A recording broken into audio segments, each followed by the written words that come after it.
มาสูงพี่น้องและโอ้ยก็ผู้ปันย่างขาวใจทุนผู้ก่อนี่กันเนาะคลิปในเดียวเด็ดป้าพี่น้องเขามาด้วยลองความเสียงปิ้งปากกันว่าคันนี้ฮะ Oh, come on. ลองความกันวันนั้นไปตีไปจริงกันเนาะก็ด้วยจำกันค่ะว่าไปเลยติดตามข่าวในก็ฝากติ๊กไลค์ติ๊กแชร์ติ๊กติดตามให้ปันข่าวของกันเนาะว่าเพื่อความมาบอกกันด้วยจำกันแล้วค่ะเนาะ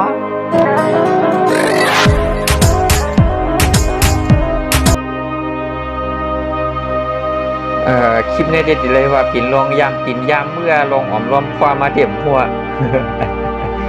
มาด้วยจอมกันเอาคาราเนาะในขนาดย่ำเดียวกันอีหลีปิ่นเลยว่าปิ่นลองยามปิ่นยามมือเนาะ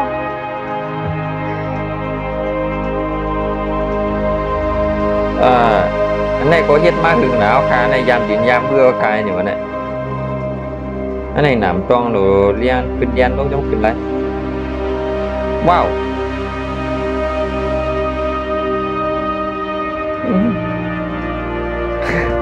อันนี้ก็เฮ็ดมาถึงหนาวครับอันนี้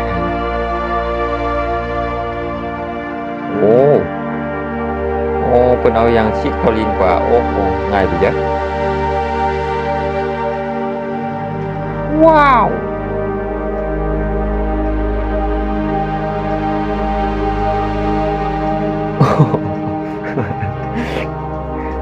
อันนี้ได้ยามกินเอาใครหยดกินไว้แวะ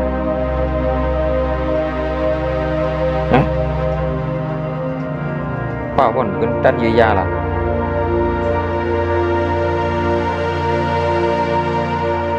โอ้อันนี้ที่เราใจก้นน้ำอินค่ะเนาะ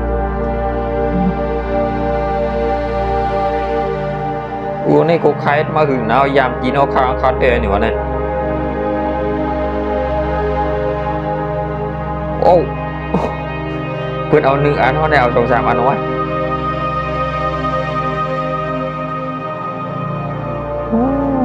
อันนี้ก็ใจเงียนครับอันนี้เนาะนะขาไหมเนี่ยวะโอ้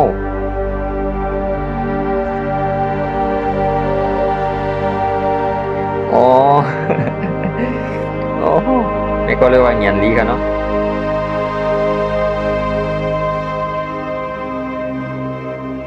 อันเป็นขุดผู้เหรียญ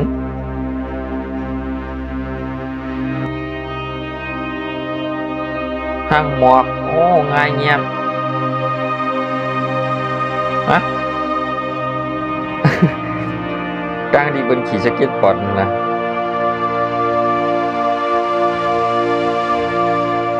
ว้าวอันนี้เป็นปืนเยอะคือในจ้องอ่ะมูเนาะ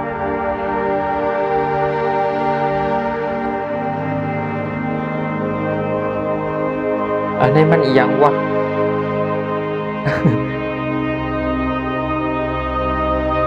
โอ้โบยางนี่ไงในกันนี่นะ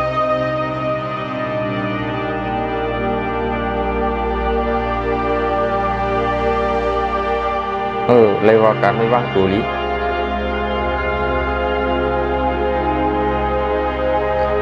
อ๋อตัวไม่ปลอม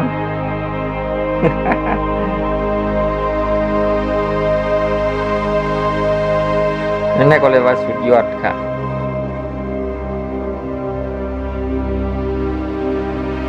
อ๋อเมื่อเร็วเนี่ยมันใต้แล้วเนาะเอาอย่างชีดเอาในคำว่านี้เนาะ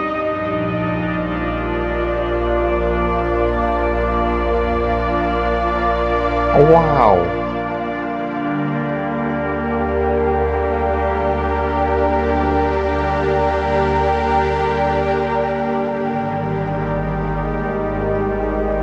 โอ้ยนี่ก็มากิ่งใส่กำลังมันจังว่าเขาเย็ดมัดยาวอย่างไรขึ้นมาใส่เนื้อยุ่นเนาะ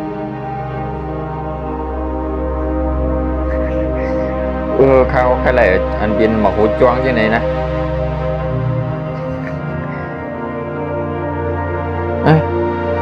เฮียงทำใส่ปั๊บไพ่เหว้าว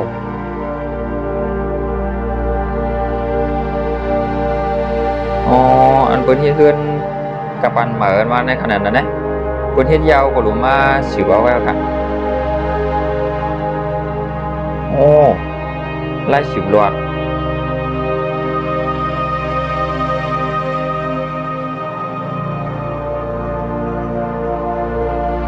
ว้าว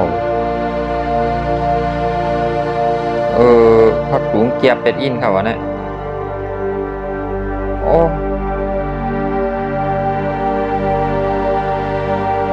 ฮะว้าว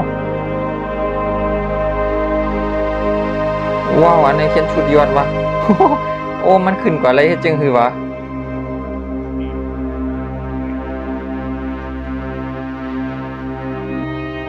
อ๋อมือเร็วนี่มันง่ายจังไหน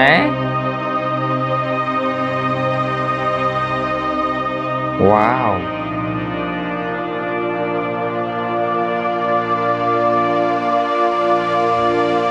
โอ้โห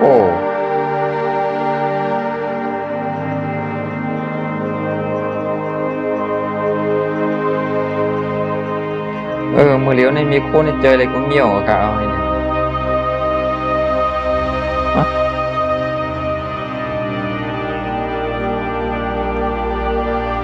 ไง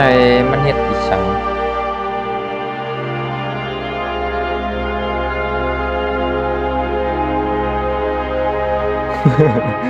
ผุนนำหนาลายเนี่ยดอกโอ้วัดลายเชียนก่อนฮะ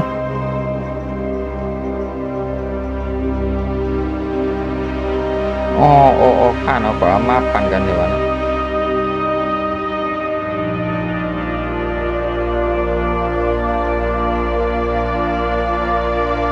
ว้าวเหมือนเป็นหมอหินเฮ็ดดีๆจังไปจ้ะ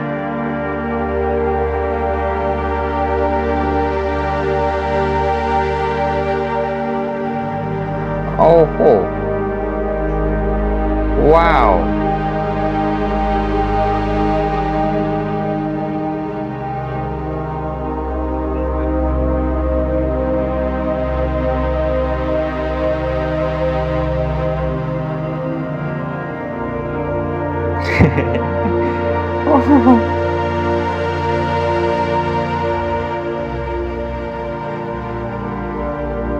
มือเลี้ยวเนี่ยมันเลยใจแห้งเอาไว้ในเขาว่าเนี่ย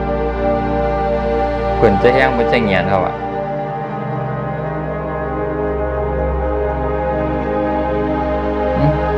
อ๋อเฮ็ดดีไว้กวางเนี่ยอ๋อ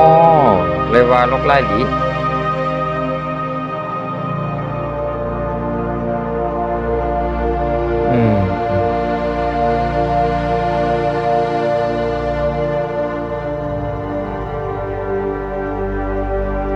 ยังวะไม่ทางวิ่งงอกง่ายล่ะ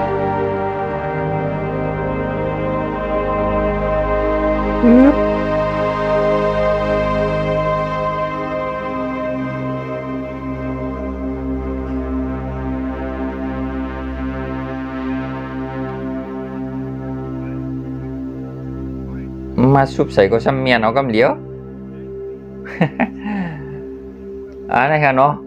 ลองยามจินยามมืดดีเลยว่าในคัดยังในเนาะโดนคิดเพราะวันมื้อในใดก็มีหมอกนายก็แล้วกันเนาะว่าไปเลยจะในก็ผักพี่น้องเขาติ๊กไลน์ติ๊กแชร์ติ๊กติดตามไว้ปันค้าพร้อมกันเนาะโดนคลิปในใดก็หมอกนายก็ก่อนข้ามมือซุ้มค่า